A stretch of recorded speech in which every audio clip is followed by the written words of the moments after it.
It's episode 73. Kevin, did you miss me? Did you miss me? We were on a bye week. We did. Little do people know we there's 52 weeks in the year and we take 2 buys. We have so far. We've taken 2 buys because we're not professional podcasters. Yeah, in and life. we're also not going to how would I say this? We're not going to show up flat today like the Washington Huskies. Oof. Dang. Although no inclement weather to take a part of to impact our performance. Hopefully not. That would be bad for our houses. No, that would be bad. Although I'm in a garage right now, so It's more likely you are going to be impacted. How are you? Things are great, Kev. Things are great. Yeah. I mean, it was really looking down this weekend, and then the Seahawks saved it. So the Seahawks, when they're down, other teams are better, and then when the other teams are down, they're just always there, winning games, making the playoffs, giving us things to think about. Yep, I was worried because they were so good last week against Washington, and the Huskies had come off a bye or a win, and Husky basketball is starting. Yeah, and the Sounders had just won their home playoff game, and I'm like, oh, we missed a great week, which we did. There was like fun things happening. And then I texted you this weekend. It was just like rain lost. Sounders lost, epic shootout. Huskies lose an atrociously bad. I think you texted me in the third quarter, and I wanted to text you back. I'm like, dude, there's still like a whole quarter left. They were so bad. You know how bad they were before? I saw a tweet.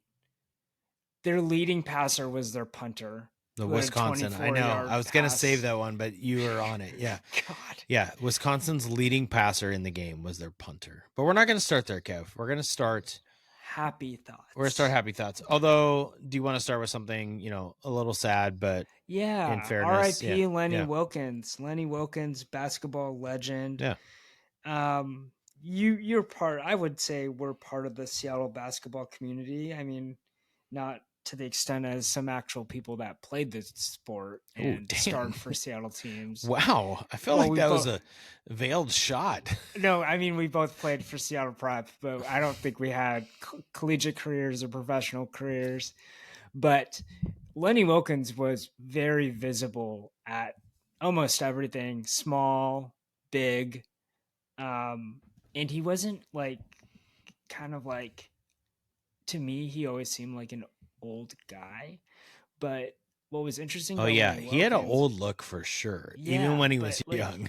He never came across as he wasn't just like being rolled out there. Like, he was an active member of the community, not just basketball, but like the Seattle community. Like, kind of different than Bill Russell. Like, Bill Russell was kind of a recluse. Like, totally. He lived in Mercer Island, and people knew that, but he kind of we saw him on TV more than in person at things in Seattle. Yeah, Lenny Wilkens would speak at events. He'd go to related to this, fun fact, in 7th grade at Bishop Blanchette basketball camp, I got Lenny Wilkens' autograph on my 50th anniversary Sonics book. We knew he was coming, so it's huge. It's like, not in a regular size, like big size book. I think I have it over here, and he has a picture in the middle of it because it was so it must have been 50th. It can't be 50th. That wouldn't be right. It was probably 25th if I'm thinking about the year, because this would have been like 92, so it would have been 25th anniversary. And we knew he was coming, so you could bring something to sign. And I brought this big old book, and he signed the middle of it. It was great. I still have it. So, am I getting this right? That he was a player coach? Oh yeah, baby.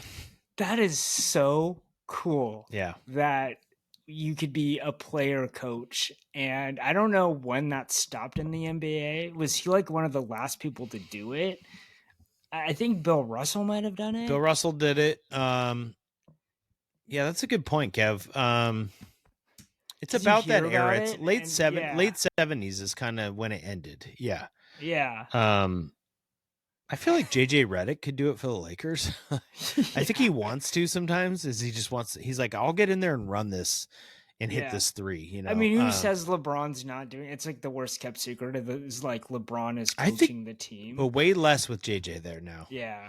And the way they're phasing out LeBron, you know, it's a real NBA storyline with Luka. It's a real thing. If LeBron's got as much voice as he once did, but anyway, that's for a different podcast at a different time. The player coach thing is really cool. Lenny Wilkens, if you go to our top 100, which we haven't updated for a year, we pegged him as the 29th best Seattle athlete of all time. Now, we ranked the athletes based on their accomplishments in Seattle. Yeah. And so while he was at Seattle, he was a 3-time All-Star, and then the player coach from 1969 to 1972. So he was playing and coaching, but what was cool is that he later on was just the coach, and he got the Sonics their only NBA championship in 1979. So him, along with Pete Carroll, and all the Storm coaches that won championships, and Brian Schmetzer for the Sounders, and that's it. Yep. Like that's it, and maybe you throw Don James in there because he got a national championship, and then all those Husky coaches that got national championships. But professional sports, right. Lenny Wilkens, legend. Yep. So, R.I.P. Kev, we're both wearing Seahawks hats, so there's a reason. After this depressing weekend, we're going to start with something positive. My God, the Seahawks are good. Yeah. I mean, the hype around the team nationally, like it's building. Kind of annoying now because it's like, the Seahawks, watch out for the Seahawks. Yeah. It's like, we watch them every week. 6-2 doesn't feel like amazing, but when you're 7-2, it feels or it looks different. Just the I'm kind of with you. Yeah. Yeah. The Rams feels are also like you 7-2. And they play next week. It's gonna be beautiful. It's gonna be a great game. Oh, it's gonna be Brady is gonna be on the call. I mean, it'll be the national game of the week. It's gonna be awesome. I agree with you. 7-2 sounds cool. I think after last week's drubbing, it was on national TV. People are like, "This Seahawks team's legit." Yeah, and then. You know, there are people predicting, the Cardinals will cover. The Cardinals might sneak this one out because it's easy to dismiss it as like, the hype's come. And they just absolutely went out and trounced them. It was 35-0 in this game in the first half. It was 21-0 with, I was like, at the end of the first quarter. At the end of the first quarter. There were it was 14-0 with 10 minutes to go. Yeah. Like it was... And it's everything, right? So Tyrese Knight had a great game. DeMarcus Lawrence has 2 touchdowns, which is insane. Basically more the same touchdowns than Sam Darnold. Yeah, basically the same play. Sorry, somebody's mad about our fantasy trade where I gave you Sam Darnold. It's everything though. They're so surgical on offense. They just go down the field. Star. So so this is how I think of this team. Yeah. On offense, they have I would call him a proven quarterback and an absolute star. Proven's a tricky word there. Let me pause real quick. He is a good quarterback in the NFL right now. He might be great, but proven is different because he hasn't won a playoff game. So you can't say he's proven. That's a great point. But you could say he's currently great, which is true. I mean, he is. I'd much rather have him in a playoff game than Russell Wilson, who's a proven playoff quarterback. Totally. Right? Yeah. So, we don't know. Yeah. And then we're getting into the stretch run, right? So now we're getting into the second half of the season. Like a truly great quarterback will just keep on churning out performances like he has and leading this. But I interrupted you. So we have let's call him a great current quarterback. Go ahead. And I think on defense, I kept on thinking about this because the defense is arguably the best in the NFL right now. Mm-hmm. And what's interesting about the defense is there's not a superstar on the defense. And it's just so interesting because we had this whole thing about the Legion of Boom, and it was all about Sherman. It was all about Earl Thomas and Cam Chancellor. And it seems like every week it's someone in the secondary, or now it was the front seven, or this week it was the linebackers, right? There's always these different sets of guys making plays on defense. Yep. And there's no reliance on any part of the defense. It's like all those guys are working in concert, and because of that, different players are going to have different standout. Are going to have standout. There's going to be different standouts from week to week, and that's what's so awesome about this defense. But let me ask you this. So my buddy Lewis, who listens to the podcast, hello Lewis, texted me and said this is the best defensive line they've ever had in history of the franchise. Yeah. And I pushed back a little bit because I'm like, no way. The Super Bowl team with Bennett and Cliff Averill, right? And then I started to really, he pushed me back, and I was thinking about it. I'm like, man, I don't know. So the question to you is that the star of the team, this defensive line? Like, you could say the front seven, but with Ernest Jones out, Tyrese Knight's in, I think so much is scheme with McDonald, which, you know, it was scheme with Carroll too. It was revolutionary at the time, what they were doing with the big corners and kind of the zone coverage and how they use different pass rushers. Like, people were so reliant on like a front four and like one pass rusher. And the Hawks Super Bowl team had a bunch of them, which is kind of what they're doing now. Scheme wise, they're doing doing different stuff now. Yeah. No, they're just doing different stuff now. I mean, one of the big things people talk about is that their front four provides so much pressure without blitzing. Although every time I go to a highlight, I feel like they've blitzed when they're not expecting it and they get a big turnover. Yeah, so he's using the blitzes at the right time from the right spots. Eamon Worry is a big part of it. And I think he might have got hurt today, but do you think that front four is comparable or is better than that team, that Super Bowl team? What's hard about that Super Bowl team is that it's hard to separate. Defenses are like units, right? So Michael Bennett and Cliff Averill arguably were able to get to the quarterback easier because the secondary was incredible. The secondary, you could rely on like Earl Which Thomas, maybe that's part of the case right now. And, I mean, maybe that's happening. Yeah. I don't know, because I can definitively say like that secondary was better than this one, right? Like that is, I think. Yes, I think we can say that. Everyone would agree with that, right? So it's hard. It's a hard comparison. Then we're only halfway through the season, right? Like, can I give you some information? So Jerron Reed's on IR. That takes a hit, although it didn't seem to matter today, right? And he's on the IR for 4 games. He's been having a great year, but Byron Murphy has 7 sacks. And I feel like people aren't talking about Byron Murphy enough. He was a big time draft pick last year, and then he just didn't really pop his rookie year. Like, do people realize how good he is? Not even just Seattle, like nationally. You said nationally we're getting attention. He has 7 sacks from a defensive tackle position. And then Leonard Williams has 5. I don't know. I feel like if you go to edge rushers, you've got Nwosu has 8 sacks.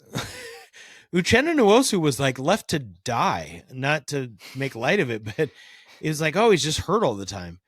Yeah. I don't know. Their defensive line, DeMarcus Lawrence has 5 sacks. They're kind of loaded. Yeah, they might quietly loaded. I know, it's weird. It's like people, no one's like, or nobody's talking like about it. The guys themselves, they're not like Richard Sherman yelling every week, telling everyone he's the best.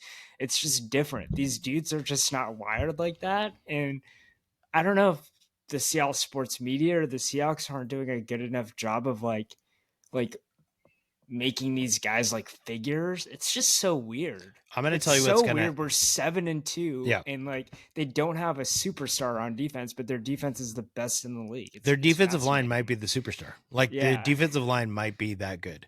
And if you go to like PFF, Pro Football Focus, I mean, here's what's exciting about next weekend. I mean, this is before today's games. I think they don't have the Rams and Seahawks updated yet, but they're number 1 and number 2 in PFF overall. And offense is number 2. Well, it's overall total, but offensive, they're number 1 and number 2. Defensive, they're actually, the Rams are 3rd and the Seahawks are 9th. Oh, you're saying the Rams and the Seahawks. Yeah, the Rams and the Seahawks. And then if you go to DVOA, which people like more a little bit, the Seahawks are, I don't pay for the whole thing, so I just see the one. Seahawks are 1 and Rams are 3. Yeah. So we're however you want to look at it, you're looking at maybe the two best teams in the NFC playing next weekend for first place in the division. Seahawks swept the Cardinals, so that helps, but they have to play the Niners week 18, which is kind of a weird one. Have they already played the Rams? I can't remember. Nope, they play them twice in the next. I don't remember the exact stretch, but they've got the Rams twice. They've got the Colts. They have the Vikings in there. They play. They don't get to play Jacoby Brissett again. No, they're done. Although that's a whole thing in Arizona. Like, what are they doing? I mean, maybe you're done with Kyler, but I don't know why you'd bench Kyler Murray. But that's a whole nother story. They benched him? Yeah. He's just benched. He was injured. He's benched. Oh, man. Yeah.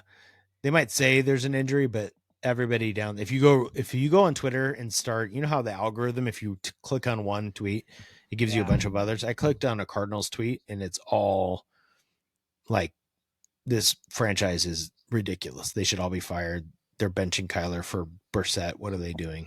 Yeah. Yeah. But anything else on the Seahawks? Well, I was just going to argue. Just that defensive line is insane. I'm excited.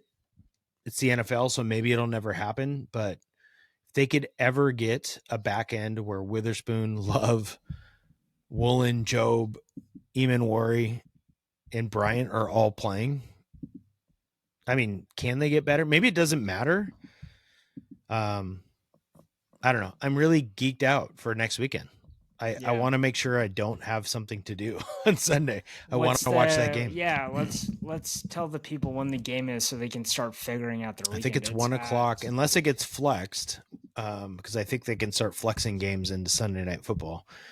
I believe it's Sunday at 1 p.m. on Fox. Oh no, that's week 16. Sorry, week 11, 1:00 on Fox. Yep. Thank God. And I don't think Fox has given that up. Yeah. So if you have YouTube TV like us, okay, what do we do?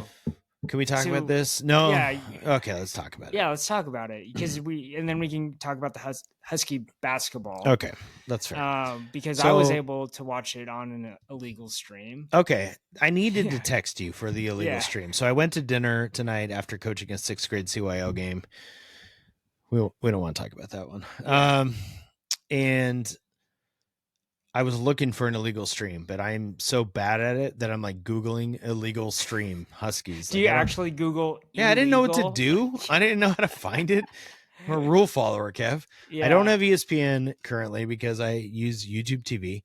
I almost was like, well, I'll just get Fubo for a month, but it was like $100. I'm not going to pay $100. Yeah. Also, so I need to text you moved from Fubo to YouTube TV. I know. This is just. Can I tell you my bigger gripe? We were hyping up YouTube TV. So it's great. It's great. Yeah. It's great. Other than this, but let me tell you, my bigger gripe is with ESPN, and here's why. Yeah. So Baylor, Washington tonight. We're waiting to get into this restaurant. I'm like, I'm just going to watch the first 10 minutes. You know, I went to the opener. I've seen highlights of the Denver game, and I wanted to watch the Baylor game, or at least watch a replay. Yeah. And I go on my ESPN app. I'm like, well, I know I pay for ESPN Plus, and it's like $130 for the year for ESPN Plus. Right? And you get everything. You get Santa Clara basketball. You get all this terrible stuff. Yeah. You don't get volleyball. Yeah. Kev, you don't get ESPN. So I pay $130 per month for ESPN Plus, and I've Googled it because I'm like, this is weird. You don't get ESPN with ESPN Plus. So dumb. So ESPN's making me pay $130 a year to go watch Division III lacrosse and lawn bowling and Santa Clara basketball. You know, shout out to the 2-0 Broncos. But I can't watch the game that's on ESPN. And because I have YouTube TV, which is in a pissing match with ESPN, I can't watch that either. And so I've got to go get Fubo again, or I need a friend who would send me an illegal stream so I don't have to Google illegal stream Baylor, Washington. So Disney Plus too. I logged in. I logged in. And I couldn't get my password, so I'm resetting my password. Doesn't matter. All you have on just Disney Plus is like lacrosse. Or it has a link to the new ESPN Unlimited, which is what I needed. I needed ESPN Unlimited. I'm like, I can pay $20 per month for that. And as I've said on this podcast, I pay a lot of things for a lot of services. I drew the line. So I did not watch tonight. So I need you to tell me your 3 takeaways. Okay, wait, before we get there, can I just tell you what I about want this world to this is what I want. So people were saying there should just be like a sports app. Like, this is the dumbest thing, but like, I download a sports app, I pay this amount, and I get all the sports. Any sport I want to watch, I get it. Like, it sounds like it'll never happen. Here's what I actually want that I think is actually like achievable. The teams and the leagues get together where they can say, UX team can offer all of your games, every game you play on an app or whatever, and then whoever subscribes to that team, you'll get it. So for me, I would just get like all the CL sports teams, right? And then I'd get charged like $10 a month per team. And then I'd get all their games and nothing else, right? Like, that's what I want. Yeah. And I think that's totally feasible because each team and league can like make that happen, as opposed to like Fox One, Fox and ESPN and Kevin, TNT, you know it's not feasible because they want money. They haven't done it. They want money. They just want more money. I was in a conversation with my sister-in-law about why there's NFL games in Germany. She's like, do the Germans really care? That's a great question. I'm like, no, the NFL wants to make lots of money. That's why they're in Germany. That's why the Colts and Falcons are there, which is wonderful when you're laying in bed and you can just turn on an NFL game in the morning. But speaking of Germans, Huskies, Hannes. I guess we've been saying his name wrong. Oh. Yeah. Well, you need to tell me next time you go to a Husky basketball game, but on the broadcast, they're saying Hannes Steinbach. Interesting. Okay. So, yeah. Is that your first takeaway? Well, my first takeaway is I wish JJ Mandiquit would start like trying to shoot it or driving and shooting, like kind of like trying to create for himself, or teams are just going to lag and kind of like what Baylor did today. They had like the little pack line defense. So at the end, like he was pretty much useless because he's not going to pull up and shoot a 3. So that's my first takeaway is like, okay, can I build off that a little bit? Yeah. So we're early on in the season. So totally. I was with Justin, loyal listener, watching the first game of the year against Arkansas Pine Bluff, who's a truly terrible basketball team. And I was like, JJ's amazing. And he's kind of like, are you sure he's that good? And that's kind of where he's been, I think, so far, is he hasn't popped as much as I had hoped. Yeah. And I think maybe to your point, not being a shooter in college now is hard. It might be easier in a FIBA game where you have a bunch of scorers around you. He had the number 1 overall projected pick next to him, all these guys. And he's short spurts, but when you're the point guard for 26 minutes a game, 27 minutes a game. I mean, he's certainly distributing. I mean, he's got good assist numbers, but it's.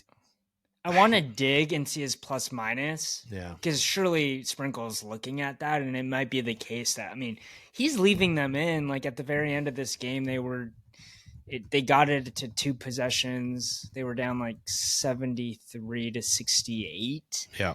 And then on offense, they were going 4 guards and a 4-guard set with they kind of have to. But you don't really like, and part of the problem is like Desmond Claude is injured. Like, right. You have some injuries happening where you go to this 4-guard lineup, but it's like Diallo can bring the ball up and score. Right. And then so that kind of like defeats the purpose of having Mandiquit in. I think it'll be interesting to see if Mandiquit, if teams just keep on playing him the same way, if Sprinkle will be forced to just kind of start Diallo. Instead, but he doesn't shoot either. Well, he'll drive and score. He's more athletic getting in the key. Sure. Yeah, but the point is well taken though, because what was happening at the end is they were just packing it in and the guards couldn't do anything. They don't have shooters. I mean, that's my if I can jump in for a second takeaway. I'm worried about their shooting. Yeah, I'm worried about. I mean, they have guys that can make 3-pointers. Like Kamari can make a 3-pointer. I mean, they were 3 for 20 today, and Peterson was 1 for 9. Yeah, and Yates was 1 for 5. Mandiquit is actually 1 for 2. So they're 3 for 20 today from 3. That's why you lose that game. I mean, yeah, you make 2 of those 3-pointers, and it's maybe you win the game. yeah, it's not good. They really That's can't pretty shoot, bad. and I really thought they were going to be able to shoot this year. I don't know who I thought was going to do it, but I guess they went 7 for 20 against Denver. I Tucker's watched been that game. I fell asleep. It was kind of like Tucker's been surprisingly better than I thought, especially shooting the ball. he was But injured too, I think. Did he play today? No, I don't think he played. So that's a big difference. I mean, he's been. Yeah. Oh no, he played 21 minutes. Okay. He had 6 points. He only shot 1 3. Yeah, I don't know. They only have 8 guys. I'm kind of stepping on your toes here with the takeaways, but No. they've only played 8 guys in all these games. And like Big Frank only played 9 minutes today, and they started Somerville, which was interesting. They definitely missed Desmond Claude, and they missed the Limpscomb player who I can never say his name, who's going to be back sometime in December. And then maybe this other European guy who's coming, maybe they'll have a rotation, but yeah, I don't know. It's early on. They looked Yeah. very competitive against probably a well-prepared. Yeah, how good is Baylor Baylor? squad on Like, the how road. good is Baylor supposed to I be? mean, they didn't return any from on the broadcast when I was watching this. Baylor didn't return anybody from last year, but it's Baylor. They always right? reload. Like yeah. Scott Drew, right? Like, Let me look at the and Big they were 12 at home. projections. I think they were picked to finish 8th or 10th, Ooh, wow. around that range. But then That's again, that's a good conference. My it's God, the Big 12. They're picked Yeah. 7th. Okay. Yeah. Yeah, it's tricky. So the guard is Yasafu is supposed to be a NBA draft pick. I mean, this is a conference where Iowa State 6, Kansas 5, Arizona 4, BYU 3, Texas Tech 2, Houston 1. I mean, that's a loaded basketball conference. Really good. Yeah. I mean, the Big Ten is also loaded. So, yeah. I mean, the fact they're competitive probably feels okay. Not a bad loss. It's not a bad loss. Yeah. You know what a bad loss is? Let me tell you what a Tell bad me. loss is. Tell me. The Huskies losing to Wisconsin on the road is a bad loss. It's atrocious. It is horrible. It's so bad. You know it's bad when my wife tells me during the game, she goes, "Why is he kicking a field goal, a 50-yard field goal in the snow?" That And thing I said, had no chance. I have no idea why he's doing that. And sometimes the camera pans to fit Jed Fish. Yep. And he's just like holding his play card. Like, it's like it. I don't know if it's his demeanor on the sideline. You're coming right over to my side, baby. Take your play card, throw it on the ground, and yell at someone. Like, do you have any emotion? Like, what is happening? Like, Oh, Kev's got some emotion. Yeah. They just. Am I correct that they are 1-7 in the Big Ten road games since he's been there? Yeah, and they've lost one. And the one they won game. was a miracle. Where they came back against Maryland, right? That's a horrible loss. I mean, granted, Oregon had trouble at Wisconsin, but I don't care, right? And people start to make excuses for him. Like, I don't like it. I don't like the excuses. Yeah, I don't buy it, and here's why. Kurt Signetti brought dudes from James Madison and is winning. Like, Jed Fish's talent level that he brought over, like, don't tell me that Indiana, like, was in a worse position than, don't tell me that, like, UW couldn't have the same turnaround as Indiana, right? Like, doesn't make any sense to me. It doesn't, to make excuses for him continuously. Now we're in his second year. We're halfway through the second year. And to be clear, I want to be fair because I think, you know, I kind of crap on Jed Fish a lot on here.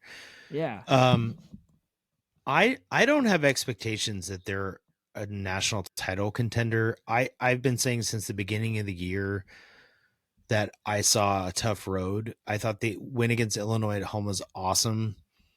I was all hyped on DeMond, who looks bad now, like legitimately bad, whether it's weather or whatever. So this isn't coming from a place like where people say, "Oh, he doesn't have all his dudes yet." Blah blah blah. No. I'm not talking about being a national title contender. I'm talking about being competitive and prepared on the road. Yes. And they're Yeah. not. They're consistently not. Even the games where you're like, okay, this is interesting. The Rutgers game at home, they were down early. Rutgers is not good. Maryland on the road. Turns out Maryland's already fired their coach for next year, which they shouldn't have. Like, these aren't good teams. Wisconsin's not good. Yeah. And you could absolutely argue Washington's not either. Unfortunately, their line on both sides of the ball is not good. So as much as we're excited about John Mills, they're getting blown up by big boys on Wisconsin. And maybe that's players and players heard and whatever. But we heard the story that they went out and got guys in the offseason in the portal, and somebody's paying a lot of money. And that offensive line shouldn't be that bad. Yeah, to be fair, I think there were a couple injuries on the offensive line, and I think the weather just kind of neutralizes a lot of things. And then Coleman gets injured, and yeah, but Coleman hasn't been good in weeks. Was hobbling. Coleman hasn't been good in weeks. So what? Yeah. So doesn't that? Do we think Jonah Coleman's not good? I think he's good. No, I think that. I think Adam Muhammad is good. Yeah, I think on the coaches for not figuring out how to win a game. Absolutely. How do you not score more than 10 points? Yeah. Right? With those weapons on offense, where Kev, we have to repeat what we said earlier. Offensive talent. Wisconsin's leading passer was their punter with 24 yards. How do you lose that game? This is what was excruciating to me. It was like you knew that they were going to run the ball. Like you just knew that that's all they could do. They had a true freshman at quarterback, and to the defense's UW defense's credit, like they were fine. Wisconsin to 13 points. Yeah, they're fine. And then you roll out this offense, and they just look confused. And then Damon's playing hero football. And there's two true freshman linebackers dominating the game. Yeah. Like, what are we doing? There's at one point there was a 3rd and 30 because of penalties and stuff. And everybody wants to say it's not Fish's guys, blah, blah, blah, blah. He's got to build it. When Denzel went out, they had 3 true freshman receivers running routes. Do you remember when you went and got the guy from Penn State who doesn't play? Yeah. So that's you, Fish. That's your staff loading up your roster in the offseason. This isn't DeBoer's guys. This isn't because you couldn't get dudes. You went out and got a dude that we are all excited about, and he doesn't play. And whether that's because you misidentified him or whatever, it's on you guys for scoring 10 points on the road against Wisconsin. It's really bad. It's bad.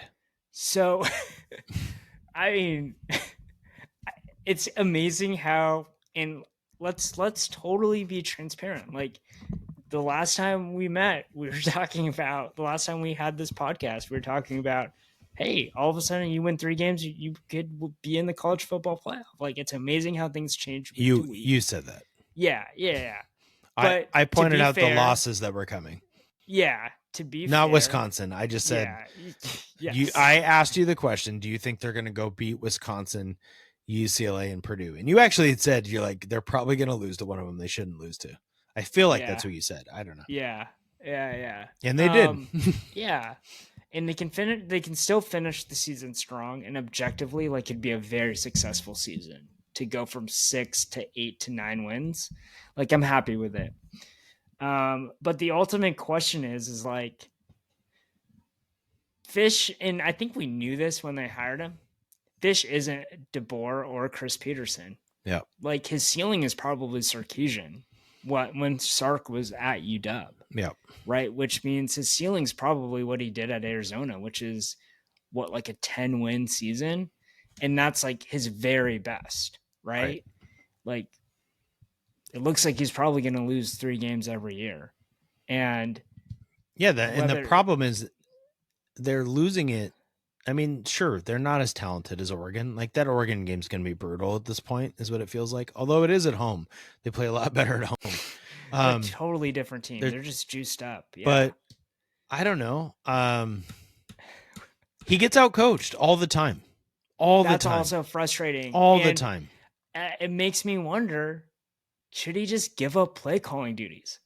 Like, as good as DeBoer was, he let Grubb call the plays because there's so many other million of other things you need to do when you're managing your team on the sideline, besides trying to figure out what does Jimmy Doherty do all? Does he just chat with Jed Fish? Like, I don't know. drives me nuts. I don't know. It's the worst part about it is the game is awful. Yeah. It was so bad to watch. It wasn't just that even if they won, I would be on here saying gross. But I'd probably say they pulled it out. Good for them. Yeah. They stay relevant. But it was disgusting football.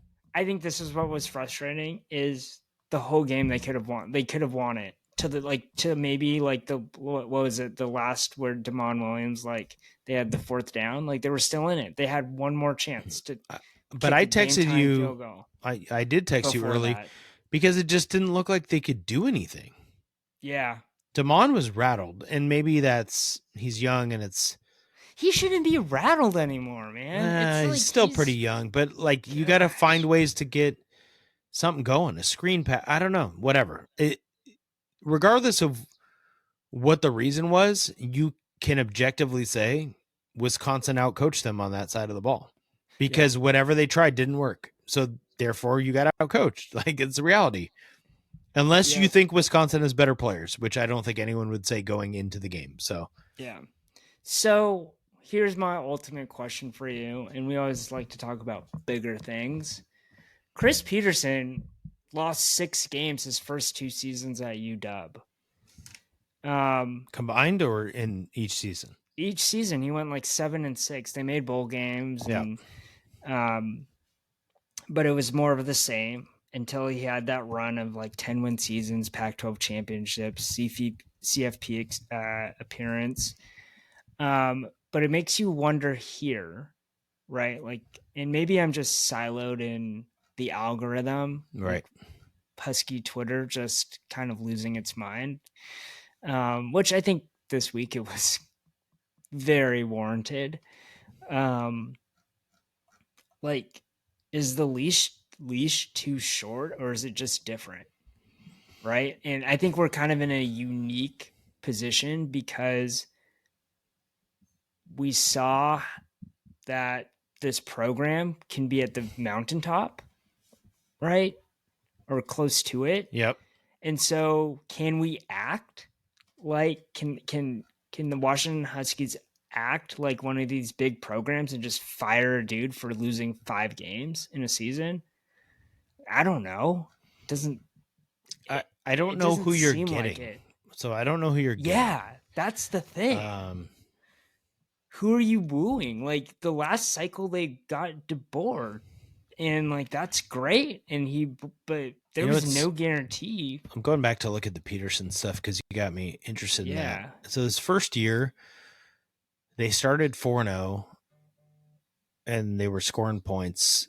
God, they had that crazy Eastern Washington game where they won 59-52. Then the 5 losses before the bowl game were all ranked teams in the Pac-12. And they, it's his first year. Okay, now I'm going to the next. So they actually ended up 8-6. Then they were 7-6 the next year, and they lost to Boise State, who was ranked. Yeah, that year was worse. Cal, Oregon, who wasn't even ranked. Arizona State's not ranked. That Arizona State loss is bad. That might have been No, it can't be Jaden Daniels. They were in games, and then they finished strong. They won 3 in a row to finish, and that went right into their 12-2 year, 10-3, 10-4. It makes you wonder, like, where is this all going? Yeah, right? It might be too prisoner of the moment. I mean, Fish is. Yeah. It seems like they have a culture. I have a hard time with the culture because I don't know what their culture is. I can't see it in terms of style of play, discipline. Like, what is the thing that they're hanging their hat on? I don't know. be a pro. Isn't that their thing? Maybe that's their thing. Just Yeah, like but be a it doesn't pro. feel like it. Yeah, Like but they don't really. I never got there with DeBoer because they were just winning games. Like with Coach Pete, it was very clear, Yeah, like that culture. And then the Jimmy Lake culture was very clear that it was a bad culture. But here it just seems like I was just gonna say like so. Let's give him credit. They have a culture, and he can recruit. yeah, Um, he can recruit better than DeBoer. it I doesn't. think that's Are clear. they developing guys? I don't. Maybe it's too early to Demond looks tell. better than he was last year. Like, I don't know. um, I mean, he was so bad in this game. It's really hard for me to say that. yeah, He just regressed so much in this game. It was so bad. yeah. Kev, he's like the way he was going through his progressions, the way he was not able to throw down the field. I mean, I he will threw say he's 20 throwing. completions for 134 yards. Yeah, Like, I will say this: he's throwing the ball away, which I mean, it's I not a great improvement, but it's like I don't know if I okay, can he even go gets there he because can. I felt like when he threw it away, it's just like bad passes. I don't Yeah, feel like he's. I mean, he had 19 carries. Is he really throwing the ball away if he's carrying the ball yeah. 19 times? Let's just be clear too here. Like the past 2 weeks or past two podcasts, you were on the hype train. You're totally on the hype train. Damon? Yeah, Yeah, because he was yeah, one of the most exciting players to watch for me, yeah, for sure. I mean, in that yeah, Illinois game, he had huge highlights, but the week before in Michigan, I was not on the hype train. I was worried, right? And then he got me back on with Illinois. So maybe it's a young quarterback on the road. Maybe that's fine. yeah, Um, I'm not off the demand. I'm more putting it on. All right, I'll try to be clear. I yeah, feel like they need to help him. And what was Fish and company doing to help him against a Wisconsin defense that just kept doing the same thing and stopping him? yeah, So where's the variation of the routes, or is it like the Damon couldn't see him? It could be that's what it felt like watching it. Is like Damon was blinded by the snow, sleet, whatever, or the elements or what or the crowd or whatever it was. mm-hmm. Maybe they did scheme up some awesome stuff that he just missed. That's hard to know when you're not, intimately part of it, but the result was one of the worst losses in the last 10 years. I mean, given the circumstances, you just got ranked. You're on a path where you could play Oregon for a spot in the college football playoff. You don't play Indiana. You don't play Penn State. You don't play Iowa, right? Yep, You're set up and you blew it. yep. And it So, wasn't even. The score was close, but it didn't feel close. mm-mm, They just played bad. no. It just And if played I bad. was listening to the radio, I was listening to a lot of the radio in the first half. I mean, they were like, it was bad from the beginning. They were not playing good football from the beginning of the game. Yeah. So And whatever they're doing on the yeah, road is not good. They need a different yeah. routine. So So they have Purdue this week. it's at home or on Which the road? it's at home, so it feels very winnable. They've They'll lost probably one win game by at home. yeah, they'll probably win by 35. Yeah. And then they got a road game at UCLA at the Rose Bowl. Could be probably their last game at the UCLA is Rose going to Bowl win that for a game. very long time. Wait, why? And then yeah, Why? did you hear about this? UCLA is No. going to play their games at SoFi Stadium. Oh, wow. Interesting. They just quit the Rose Bowl. So Isn't and it then isn't it on their campus or no? no. The Rose Bowl's like in It's like Pasadena, a separate so it's a whole thing. and is Yeah. it a separate entity, like not even part of the Yeah. like do they rent Yeah, it's it? like kind of like well, yeah, so what they do from what I understand is like they is that what it's called? They rent for their games, right? Like they pay to Interesting. play their games there, right? And they're the main tenant. So, Right. Wow, the Rose Bowl becomes weird now. yeah. Okay. It's one of those it's interesting. The Huskies are going to beat Purdue. They're going to lose to UCLA. And they're going to get boat lose raced to Oregon. by Oregon. So, and what's they're going the to go final to the record? Alamo Bowl and lose to somebody. It's going to be Very Worse, disappointing. they're projected to go to the Los Angeles Bowl. So That's not even a bowl. That's a city. What are we doing? yeah, they're gonna play at SoFi. Can it at least be the In-N-Out Bowl or something? Yeah. The So La that Brea Tar Pit Bowl? so that would put them at 7-5. You're saying they're 7-5 Going into the bowl? Yes, if And then they so they're lose. So they'll be 7 and 6-3. 6. They'll be one game better than last year. Congratulations, Jedfish. Go get your extension. That's brutal, man. I can't talk about this anymore. Let me talk about something more depressing, Kevin. I gotta touch on this quickly. The Seattle Sounders. It's actually not more depressing to me because they have won championships under Brian Schmetzer, unlike Jed Fish, who's done nothing. I just got to rant for a second. Okay. Let's do it. I have 3 separate rants about the Sounders. So they get to a game 3, best of 3 series against Minnesota. My first rant is against Dane St. Clair, the Minnesota keeper, who was the MLS keeper of the year last year. He's a very talented player. I'm ranting more out of bitterness than I am actually that I'm mad at him. He was talking so much mess and trying to screw with the Sounders on the PKs that he got a yellow card. And I feel like he should have got a red card. Like, he's just walking up to them, talking crap, getting in their way, telling the ref the ball's not on the spot and they have to change it. He's doing anything he can. And then he's so hyped after the Sounders hit the post. Like, he didn't even save it. In fact, Obed Vargas had such a wide open shot. Sinclair went the wrong way and he hit it off the post. And if he makes it, the Sounders win that game. And he's acting like he's the greatest keeper in the world. I'm like, you didn't make the save. This is like I saw in the NFL today. This is the equivalent. Michael Penix Jr., our friend, throws a deep ball to Kyle Pitts and he underthrows it, sadly. And the Lions defender on an underthrown ball, it hits the back of his helmet. And this dude, not Lions, Colts defender. And he's just flexing in the camera and he's crossing his arms. He's doing all this stuff. I'm like, dog, number one, you did nothing. It hit you in the helmet. You should be embarrassed. Like, you didn't even turn around and it was underthrown. You almost got torched. That's how I feel about Dane Sinclair. Number 2, the Sounders themselves deserve a rant. Multiple chances to win this and blow the PK. Okay, great. PKs are hard. Whatever. Good teams finish this. They also had a 2-0 lead, and they had a 2-1 lead with a man advantage. Minnesota was down a man, and the Sounders blew this game. Like, you got to be better in this. You can't lose in the first round of the MLS playoffs when you have that opportunity. That's terrible. This is a disappointing season. This is a really disappointing season for the Sounders. Number 3, the Minnesota United fans have this thing called the Wonder Wall. Okay. So it's behind the goal and they call it the Wonder Wall, and it's called the Wonder Wall because they sing Oasis's Wonder Wall at the end of the game when they win. Maybe when they win. How does that song go? I'm not singing that, Kev. Isn't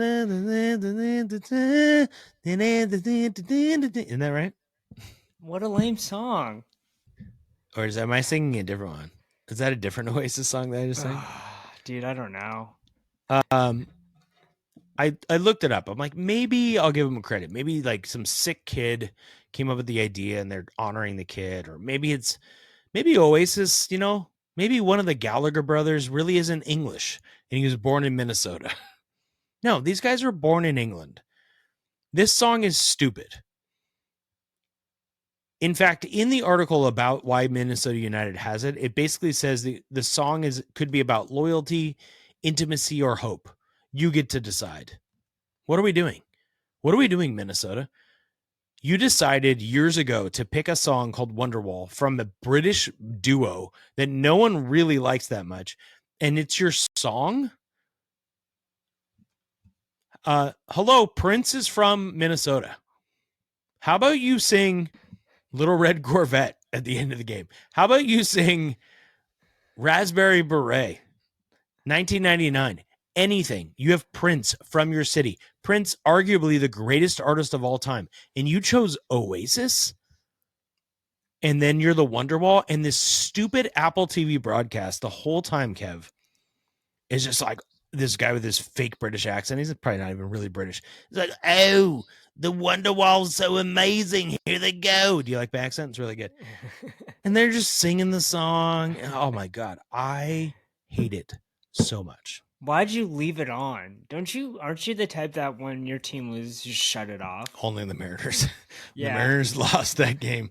I turned it off so fast. And Dana said, I want to watch the Blue Jays celebrate. She didn't really say it like that. She just likes the human element, the emotions. She wanted to see the Mariners cry and all that.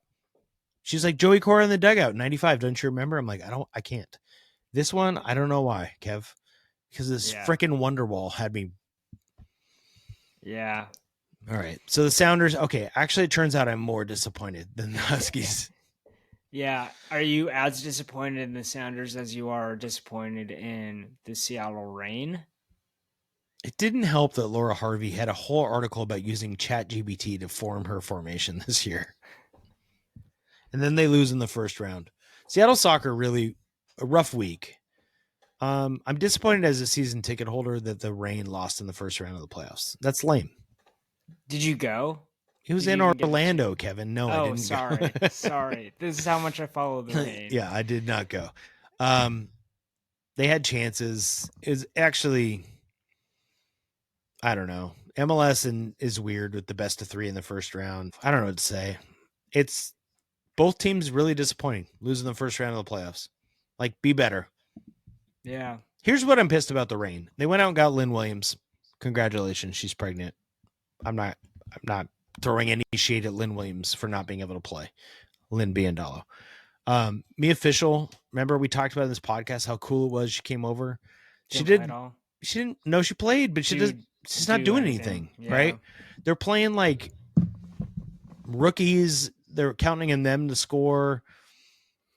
I don't know. I just felt like they got this high-powered offense that then in the end was pointless. Like, what was the point of getting all these players? It didn't do anything. I just, I want Laura Harvey and the Wonderwall and Jed Fish to go live on an island right now, and they just have to have Laura Harvey and her ChatGPT prompts, and then they have to respond to them. That's what I want. Yeah, Jed Fish will insist on calling the players though. He'll be like, I don't need ChatGPT. I've coached at 20 different places.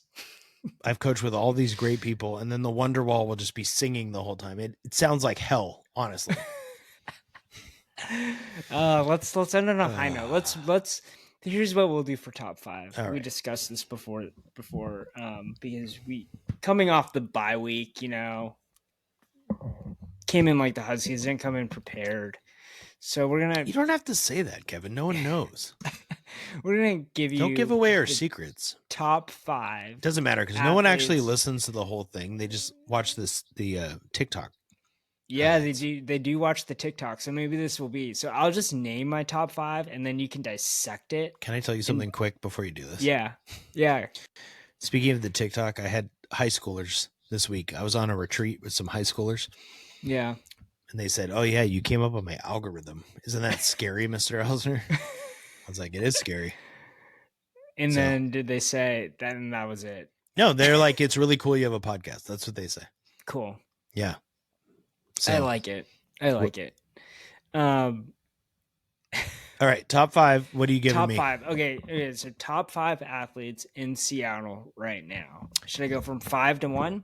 Okay, hold on. Give it to you. Top 5 athletes. What's the criteria? Like most entertaining? No. Best. Like best. The subjective best. Okay. Top 5 best Seattle athletes right now. Okay, I'll just go 1 through 5, starting with number 1. Cal Raleigh.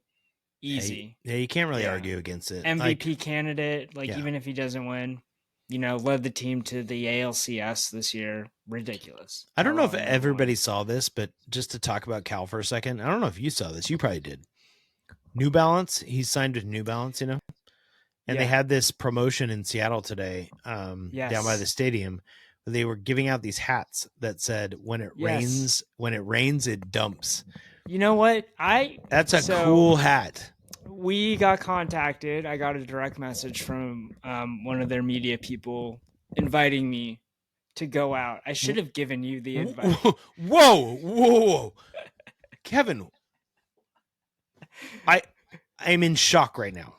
I'm sorry. I should have given you the invite. There's 2 layers to this. There's 2 layers. Number 1, you started with we got contacted because you're right.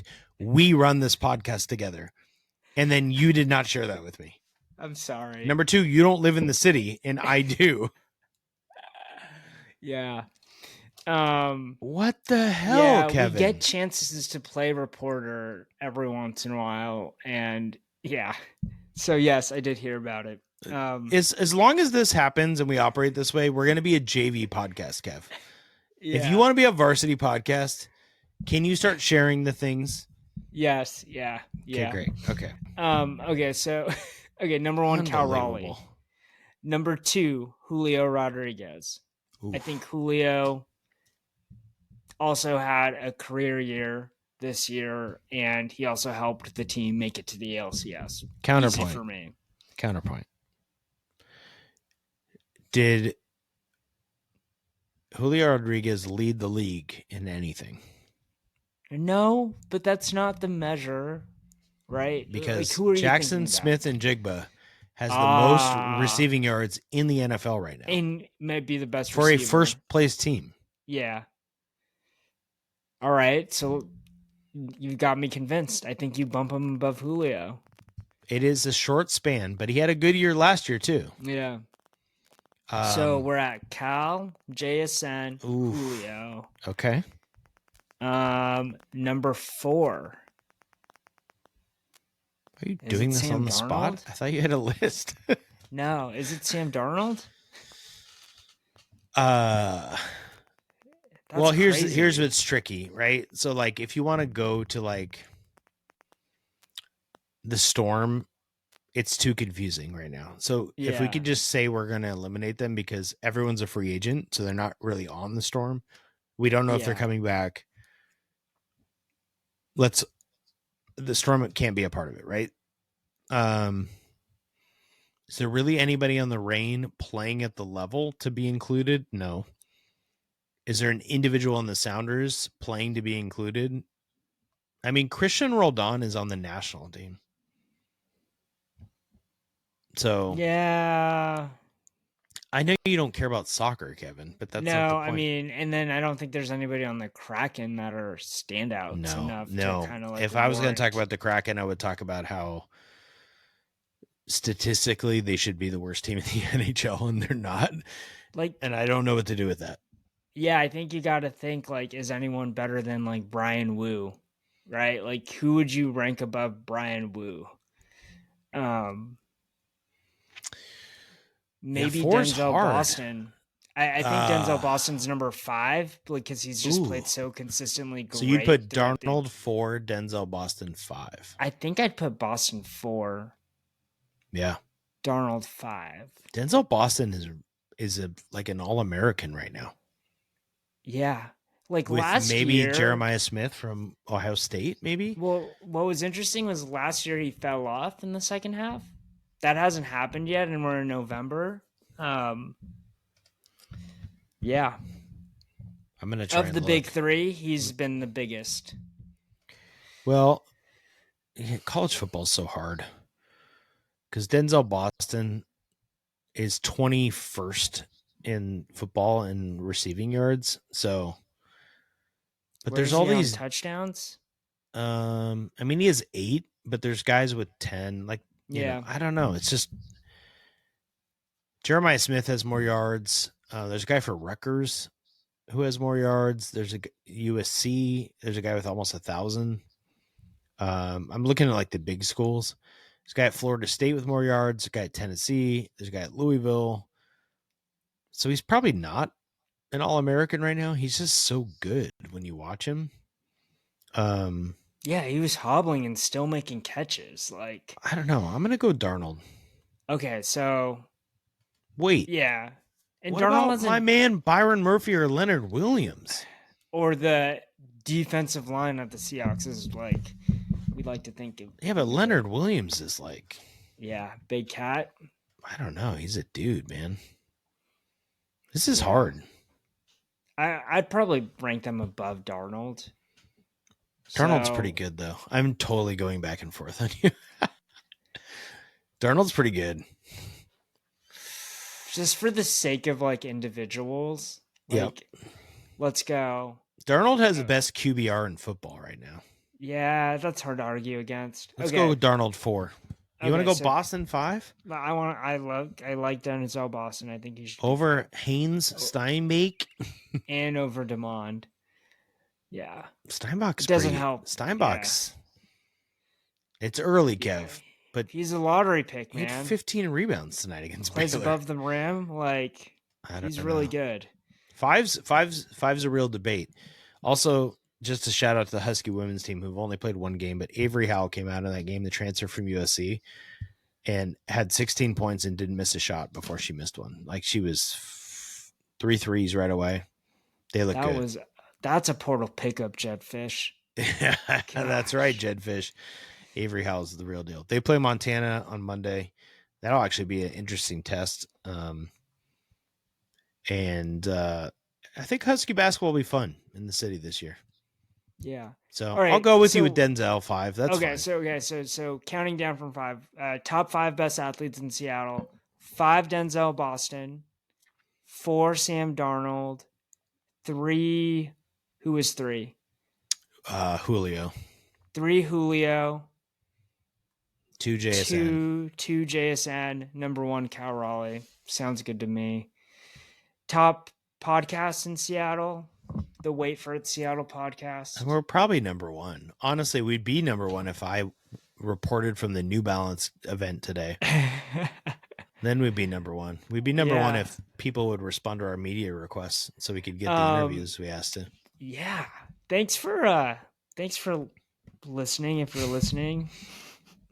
As opposed to the people who are not listening who can't hear this. They just decided to leave us since we took a break. I don't think that's going to happen. Yeah, people just keep on coming back. I think the people we have, they when we have a bye week, they just cry. They just cry all week, and they're like, "What do I do with myself?" I want to hear rants about Oasis, and I want to hear Kevin scream into the microphone about Jed Fish. That's what they want. That's what they want. I have people like DMing me because they don't want to express their opinions to me about Husky football out in the open. Yeah. Either to say I'm totally right or I'm totally wrong. And I find it the meltdown that happens on Husky Twitter is I keep on saying fascinating, but it's just so interesting. It is fascinating. People have different ways to cope with things. Like you go on the firefish thing, which seemed really popular this week, or fish isn't that bad. Or it's those two things. Husky football seems especially agitated up and down. one way or another. Whereas Husky basketball, it's like people get frustrated, but maybe they don't care enough, which is actually worse. Yeah. I don't know. Mariners Twitter's worse than Husky football though. Mariners Twitter's bad. Oh yeah, Mariners Twitter. It's real bad. It's real bad. Maybe this week next time we'll have a Mariners signing or something. That'd be exciting. Yeah. I kind of want to talk about the Mariners. I don't really want to say goodbye to them. So yeah. Well, we'll see what happens. If you want to talk about the Mariners next week, tune in next week. Or if you want to listen to the Mariners next week, tune in next week. Tune in next week when our special guest is Josh Naylor, who recently re-signed to the Seattle Mariners. Thanks for listening. See ya. Bye.